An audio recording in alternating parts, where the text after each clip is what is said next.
succédera le pape François après son décès? Mesdames et messieurs, bonjour et bienvenue à suivre cette production de Web Information Télévision dans laquelle nous allons vous présenter une liste de 8 cardinaux qui remplissent au moins les conditions afin d'être parmi ceux qui peuvent participer au vote du prochain pape qui va guider l'Église catholique de partout au travers le monde. Je vous demande d'être attentifs. À la suite du décès du pape François, l'Église catholique se prépare à un conclave où plusieurs cardinaux sont considérés comme des papabili ou candidats potentiels à la papauté.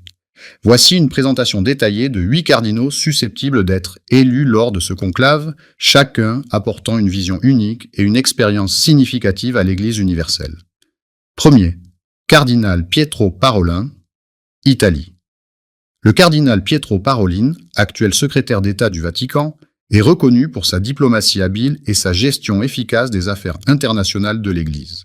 Né en 1955 à Schiavone, en Italie, il a été ordonné prêtre en 1980 et a rapidement grimpé les échelons de la diplomatie vaticane. Sa nomination en 2013 en tant que secrétaire d'État a renforcé son profil international. Parolin est perçu comme un modéré, capable de maintenir l'unité au sein de l'Église tout en naviguant dans les complexités politiques mondiales. Deuxième, cardinal Luis Antonio Tagle, Philippines. L'archevêque de Manille, le cardinal Luis Antonio Tagle, est un prédicateur charismatique et un ardent défenseur des pauvres et des marginalisés. Né en 1957 à Manille, il a été ordonné prêtre en 1982 et a occupé divers postes au sein de la curie romaine, notamment celui de préfet du dicaster pour l'évangélisation. Tagle est apprécié pour son approche pastorale, centrée sur la miséricorde et l'inclusivité, reflétant les priorités du pontificat de François. Troisième cardinal Fridolin Ambongo Bezungu, République démocratique du Congo. Le cardinal Fridolin Ambongo Bezungu, archevêque de Kinshasa, est un leader influent en Afrique centrale. Né en 1960 à Mbanza Ngungu, en République démocratique du Congo, il a été ordonné prêtre en 1986 et a consacré sa vie à la justice sociale et à la réconciliation nationale. Mbongo est reconnu pour sa capacité à unir les communautés dans des contextes de conflit et pour son engagement envers les droits de l'homme et la paix. Quatrième, cardinal Robert Francis Prévost, États-Unis. L'archevêque de Chicago, le cardinal Robert Francis Prévost, est un membre influent de la curie romaine, né en 1955 à Chicago. Il a été ordonné prêtre en 1981 et a servi dans diverses fonctions au sein de l'Église, notamment en tant que préfet du dicaster pour les évêques. Prévost est apprécié pour sa rigueur doctrinale et sa gestion efficace des affaires internes de l'Église. Cinquième, cardinal Matteo Zuppi, Italie. L'archevêque de Bologne, le cardinal Matteo Zuppi, est un théologien engagé dans le dialogue interreligieux et la promotion de la justice sociale. Né en 1955 à Rome, il a été ordonné prêtre en 1981 et a été un membre actif de la communauté de Sant'Egidio. Zuppi est reconnu pour sa capacité à bâtir des ponts entre différentes communautés religieuses et pour son engagement en faveur des plus vulnérables. Sixième, cardinal Jean-Marc Aveline, Acha, France.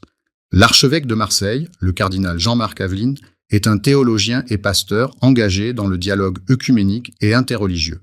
Né en 1958 à Marseille, il a été ordonné prêtre en 1984 et a occupé divers postes au sein de l'Église, notamment celui de président de la Conférence des évêques de France. Aveline est apprécié pour sa capacité à écouter et à comprendre les défis contemporains auxquels l'Église est confrontée. 7. Cardinal José Tolentino de Mendonça, Portugal. Le cardinal José Tolentino de Mendonça, archiviste et bibliothécaire de la Sainte Église romaine, est un poète et théologien reconnu pour sa réflexion spirituelle profonde. Né en 1965 à Funchal, Madère, il a été ordonné prêtre en 1990 et a occupé divers postes au sein de l'Église, notamment celui de secrétaire du dicaster pour la culture et l'éducation. Tolentino de Mendonça est apprécié pour sa capacité à allier intellect et spiritualité, offrant une vision renouvelée de l'Église dans le monde moderne. 8. Cardinal Robert Sarah, guinéen. Le cardinal Robert Sarah est né le 15 juin 1945 à Ourous, en Guinée, dans une modeste famille chrétienne.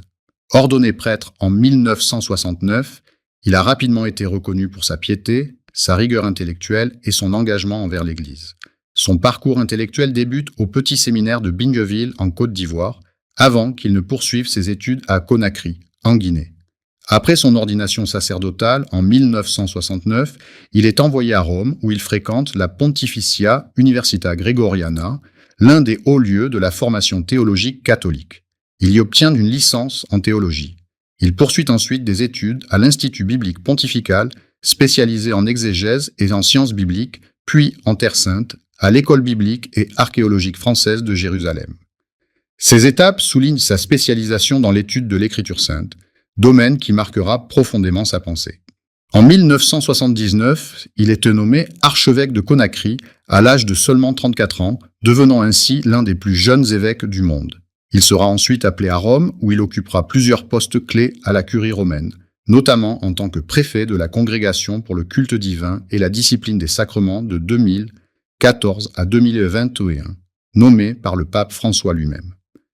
Le cardinal Sarah est largement reconnu pour sa fidélité à la tradition liturgique et doctrinale de l'Église catholique.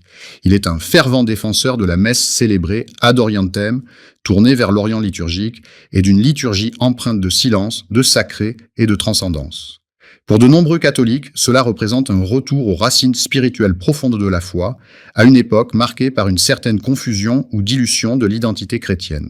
Issu d'un continent marqué par la pauvreté, la persécution et les conflits, le cardinal Sarah a toujours porté une voix claire contre le relativisme moral, le matérialisme et la sécularisation de l'Occident.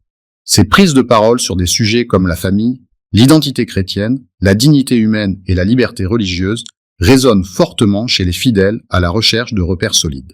Son livre « Dieu ou rien » est devenu un best-seller des études à l'Institut biblique pontifical, spécialisé en exégèse et en sciences bibliques, puis en Terre Sainte, à l'École biblique et archéologique française de Jérusalem. Ces étapes soulignent sa spécialisation dans l'étude de l'Écriture sainte, domaine qui marquera profondément sa pensée. En 1979, il est nommé archevêque de Conakry à l'âge de seulement 34 ans, devenant ainsi l'un des plus jeunes évêques du monde. Il sera ensuite appelé à Rome, où il occupera plusieurs postes clés à la curie romaine, notamment en tant que préfet de la Congrégation pour le culte divin et la discipline des sacrements de 2014 à 2021, nommé par le pape François lui-même. Le cardinal Sarah est largement reconnu pour sa fidélité à la tradition liturgique et doctrinale de l'Église catholique. Il est un fervent défenseur de la messe célébrée ad orientem, tournée vers l'Orient liturgique, et d'une liturgie empreinte de silence, de sacré et de transcendance. Pour de nombreux catholiques, cela représente un retour aux racines spirituelles profondes de la foi, à une époque marquée par une certaine confusion ou dilution de l'identité chrétienne. Issu d'un continent marqué par la pauvreté, la persécution et les conflits, le cardinal Sarah a toujours porté une voix claire contre le relativisme moral, le matérialisme et la sécularisation de l'Occident. Ses prises de parole sur des sujets comme la famille, l'identité chrétienne, la dignité humaine et la liberté religieuse résonnent fortement chez les fidèles à la recherche de repères solides. Son livre « Dieu ou rien » est devenu un best-seller dans de nombreux pays, attirant l'attention sur sa pensée rigoureuse et spirituellement profonde. Sous le pontificat du pape François, certains catholiques ont exprimé leur malaise face à ce qu'ils perçoivent comme un affaiblissement de la discipline doctrinale et morale. Le cardinal Sarah, avec son profil conservateur et contemplatif, incarne pour eux une forme de continuité avec les papes Jean-Paul II et Benoît XVI. Ils voient en lui une figure susceptible de restaurer une église plus centrée sur la prière, la pénitence et la fidélité aux enseignements traditionnels. La figure du cardinal Sarah séduit aussi par sa dimension universelle. Africain, enraciné dans une foi simple et profonde, il représente une église vraiment catholique, c'est-à-dire universelle. Son élection au pontificat serait perçue comme un signe fort d'espérance pour les églises du Sud, tout en rappelant à l'église occidentale l'urgence de se recentrer sur Dieu plutôt que sur les modes du monde. Pour beaucoup de catholiques, il incarne le pontife idéal pour guider l'Église dans une époque troublée, avec courage, prière et fidélité. Chacun de ces cardinaux apporte une perspective unique et une riche expérience à l'Église catholique. Le conclave à venir sera déterminant pour l'avenir de l'Église, et le choix du prochain pape reflètera les priorités et les défis contemporains auxquels l'Église est confrontée. L'attente du futur pape au sein du peuple chrétien est une période chargée de prières, d'espoir et d'incertitude. Chaque fois qu'un siège papal devient vacant, notamment après la démission ou le décès du pape en place, l'Église catholique se trouve dans une phase de transition spirituelle et institutionnelle majeure. Les croyants, en particulier les catholiques, ressentent un mélange de nostalgie pour le pape précédent, qu'il soit aimé pour ses actions ou son message, et d'anticipation face à la question essentielle de savoir qui prendra désormais la tête de l'Église. Cette attente ne se limite pas à la sphère cléricale, elle touche les fidèles de tous horizons. De nombreux chrétiens prient ardemment pour que le futur pape soit un homme de foi profonde, un pasteur sage et compatissant, capable de guider l'Église à travers les défis modernes, tout en restant fidèle aux enseignements ancestraux du Christ. C'est un moment où les croyants se tournent vers Dieu avec l'espoir que le Saint-Esprit inspirera les cardinaux dans leur choix. Dans ce contexte d'attente, certains catholiques expriment un désir de renouveau. L'Église est confrontée à de multiples défis contemporains, de la question de la laïcité à celle de la moralité dans un monde en constante évolution.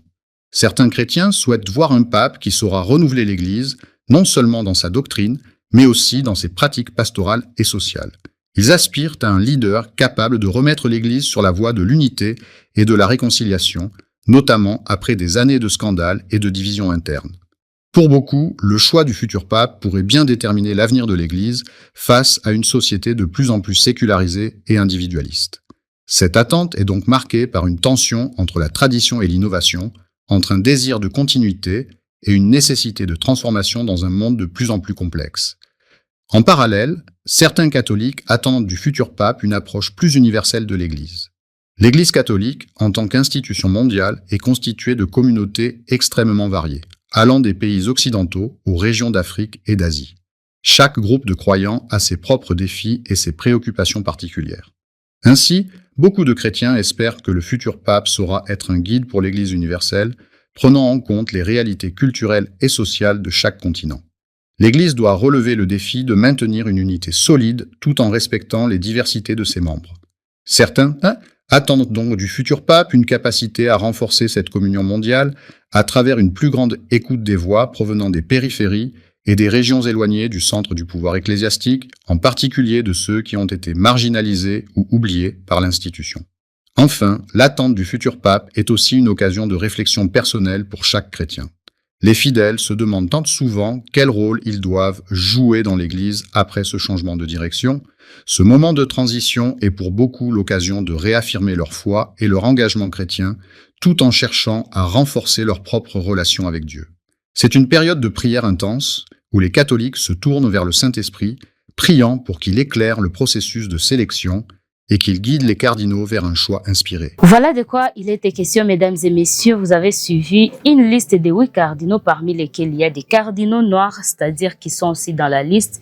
Est-ce possible peut-être d'avoir un pape noir qui va enfin diriger l'Église catholique après le décès du pape François? Merci pour votre attention. Portez-vous bien.